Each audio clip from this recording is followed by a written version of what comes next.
Hi everyone, I hope you're okay, and I hope that the videos we keep uploading are helping you out. On this video, guys, I'll be introducing to you rates of a chemical reaction, and I'll just touch on everything that you need to know. And obviously, guys, I'll make separate videos on how each and every factor that affects a chemical reaction really affects the chemical reaction. Yeah? But for now, I'm just introducing this topic to you, and I promise that I'll mention everything that you will need for you to understand this topic. Okay, rates of a chemical reaction. In a nutshell, guys, whenever I talk about rates of a chemical reaction, it's just a study of chemistry that we use to measure how fast or how slow our chemical reaction can reach completion. Are you together? We are just measuring how fast or how slow our chemical reaction will reach completion. Are you together? There is a formula for us to measure the rate of reaction. It simply says the rate of reaction is basically the change in the quantity of either reactants or products. Reactants or products. The change in quantity of either reactants or products over a specific given amount of time. Now, okay. The type of quantity we are talking about, can be differentiated into four parts.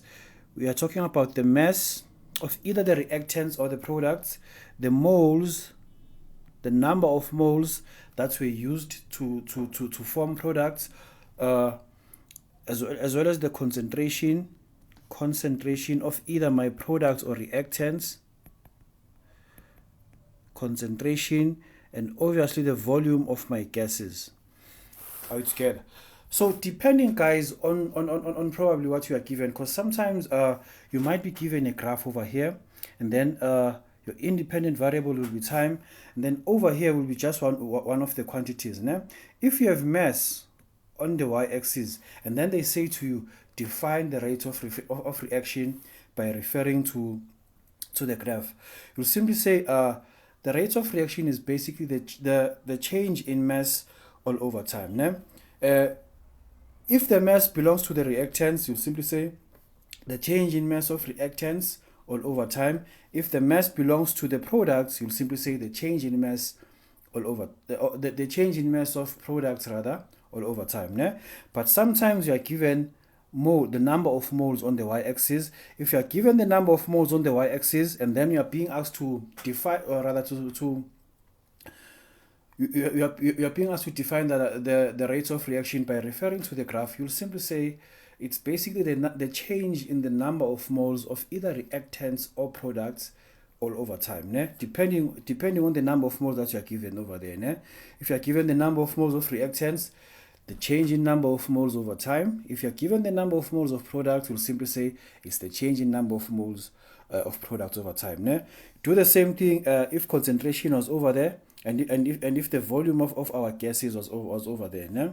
It will be the change in concentration over time, or if you have volume, it would have been the change in volume all over time. Are you together, guys? Okay. Sometimes you will be asked to calculate this reaction rate. You are being asked to calculate how fast or how slow is the reaction progressing. If you are being asked, guys, to calculate the reaction rate using mass, yes, you'll find a numerical value whenever you punch your calculator, but please make sure that your SI units for your reaction rate is always in grams per second. Are you together? If you're using number of moles, your SI unit will simply be mole per second. If you're using concentration, your SI unit will simply be mole per cubic decimeter per second. If you're using volume, it will be just cubic decimeters per second or cubic centimeters per second.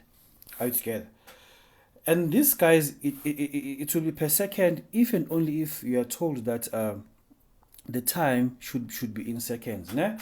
But if obviously, guys, your time is in minutes, your SI units will change. You will simply have grams per minute, moles per minute, mole per cubic decimeters per minute, or cubic decimeters per minute, or even cubic centimeters per minute. It's one and the same thing, yeah, guys. So this is how, guys, you calculate your reaction rate. Obviously, if ever you're given reactants, you must always find the amount that has reacted, the quantity that has reacted, or the quantity that was used to form our product. All together, we take the used quantity all over time. If ever you want to calculate your rate of reaction by using our reactants, are you together?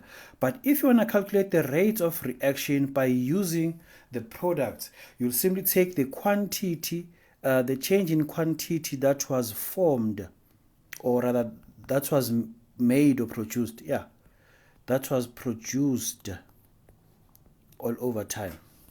Are you together? Because if guys have a chemical reaction, at the beginning of that chemical reaction, the amount of products that you have will always be zero.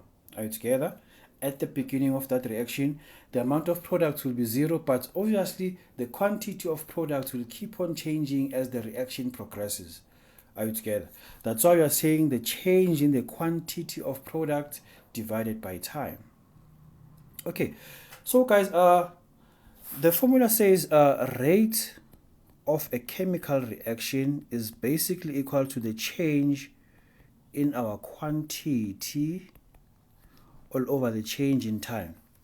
So for me to influence my rate of reaction, I can either affect the amount of time or affect the quantity. Are you together? There are ways, guys, that you can determine whether the chemical reaction will reach completion faster or slower by just applying collision theory. Are you together? And obviously, guys, if you apply collision theory, you must know the factors that affect a chemical reaction. Are you together? Whenever, guys, we apply collision theory, we are not supposed to calculate the rate of reaction. We are just going to predict our rate of reaction. Are you together? So the factors which affect the rate of reaction, guys, are the ones that help us to predict the rate of reaction. The factors affecting the rate of reaction. Factor number one, we have concentration. Are you together? And concentration, guys, you can only find the concentration of either gases or aqueous solution. Or aqueous solution. Are you together? Gases or aqueous solution. Okay, the second factor that we have is temperature. The third factor that we have is pressure. The third factor we have is pressure. The fourth pressure we have is surface area. It's surface area or the state of division. The state of division. The state of division, guys, only affects solids. Pressure only affects gases. Okay, and then we have an addition of a catalyst. An addition of a positive catalyst, actually. A positive catalyst, and then this one I'll just write it in red. It's no longer examinable for grade 12, but just know that it's nature of reactants. The nature of reactants. The nature of reactants, guys, it just tells you that if ever your reactants are organic, you'll simply have a higher reaction rate. That means that's why most of the time whenever you use natural gases, probably for example the formation of ammonia, your reaction is always exothermic. It's spontaneous because you're using natural gases. Are you together? But if ever your reactants are not organic, your rate of reaction will be slower. Are you together? And hence that entire chemical reaction will end up being an endothermic reaction. But don't worry about those guys. We'll talk about them. Né? Okay. These four guys, these five are the ones that they will ask you about in your examination. And please note that if you increase concentration, are you together? And if I have factor over here and rate of reaction over there, please note that, guys, every change you make over here will have a direct change on our rate of reaction, such that if you increase our concentration, our rate of reaction will increase. If we increase temperature, the rate of reaction will increase. If we increase pressure, the rate of reaction will increase. If we increase the state of division of our solid, the rate of reaction will increase. Né? And then if we use a catalyst, our rate of reaction will also increase. Are you together, guys? And obviously, guys, we are supposed to use collision theory for us to predict whether this change will affect the rate of reaction. These factors rather will affect the rate of reaction or not. Are you together? And guys, collision theory is nothing deep. Collision theory, guys, is just a principle in chemistry that we use to predict the rate of a chemical reaction. Yeah? And it simply states that whenever a suitable particle of reactant collide with correct orientation, only a certain amount of those collision will result in effective collisions. Are you together, guys? Okay, so for collision theory, there are three things that should happen. Ne? For my collision theory, there are three things that should happen. Number one, my particles must collide. Ne? And then number two, they must have correct orientation. Are you together? Correct orientation. And then, but for them to collide and have this correct orientation, they need energy. Are you together? Particles cannot move without energy. Are you together? And the type of energy we are talking about is the activation energy. They need energy. Activation energy. Okay, are you together, guys? So for particles, guys, just to collide, ne? Those particles should have an energy which is greater or equal to our activation energy. Ne? You may ask yourself, what is activation energy? Activation energy, guys, is just the amount of energy you need to break the bonds of your reactants to form the bonds of products. Are you together? That's in basic terms, but in your exam, if ever you're asked to define activation energy, please say that it's the amount of energy required to initiate a chemical reaction. It's the minimum amount of energy, to be specific, required to initiate a chemical reaction with effective collisions. Are you together, guys? Okay, so for my collisions to be effective,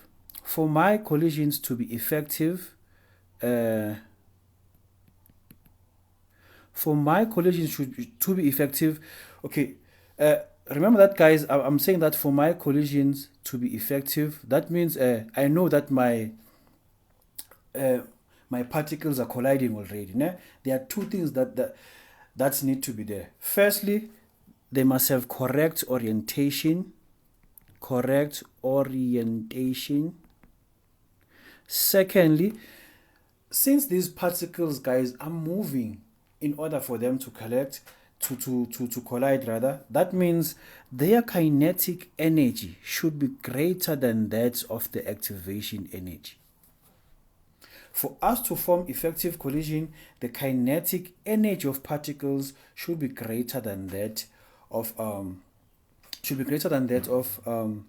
the activation energy. Are you together, guys? And then since we are talking about the energy that we need, né? there is a graph that we've learned in grade 11. Ne? It shows the potential energy of our particles. On the left hand side is the potential energy of the particles. Ne?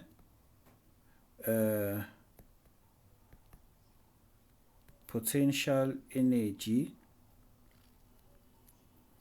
the potential energy of particles, and then over there it's just the reaction coordinates.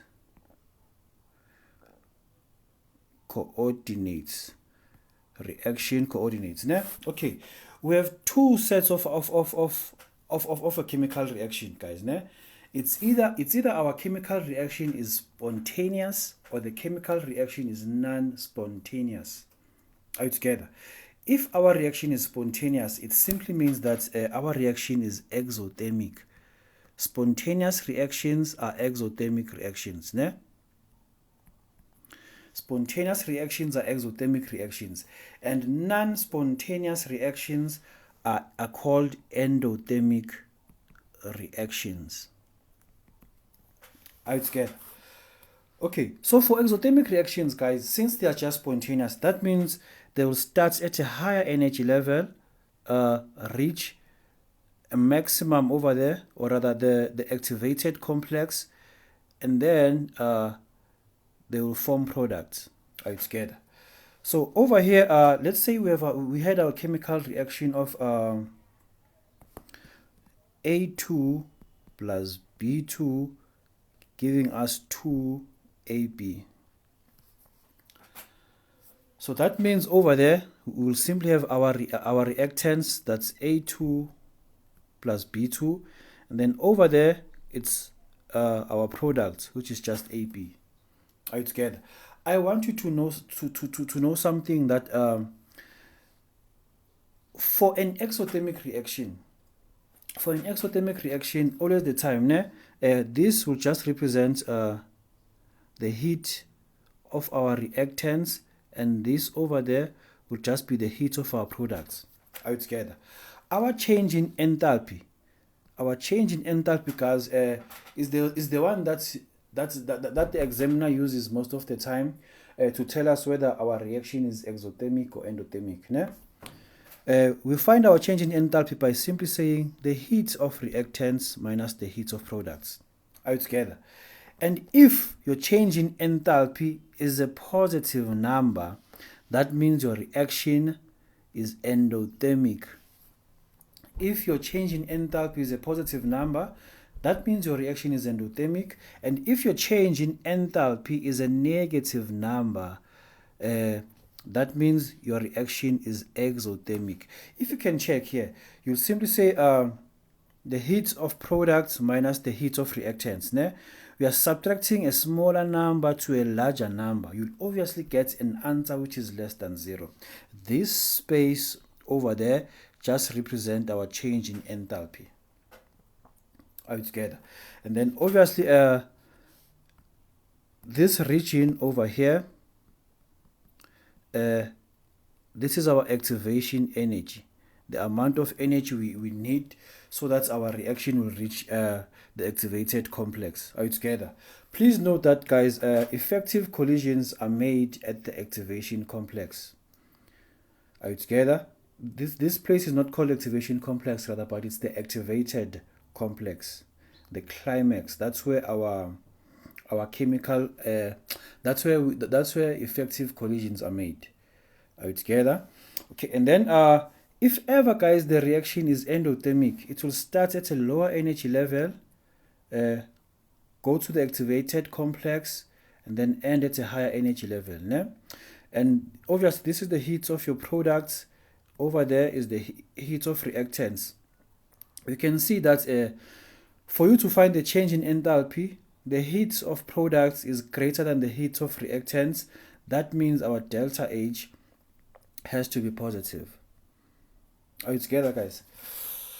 So this is how, guys, analyze these two graphs: the graph for an endothermic reaction and the graph for an exothermic reaction.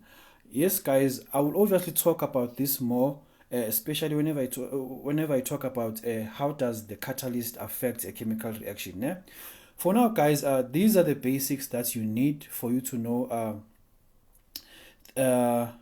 things in rates of reaction. Yeah? I believe that I've covered everything, but right now I'll make single videos covering each and every factor on how it affects a chemical reaction. Are you together? And obviously I'll be using collision theory to explain how does that factor affect our chemical reaction. So guys, thank you for your time.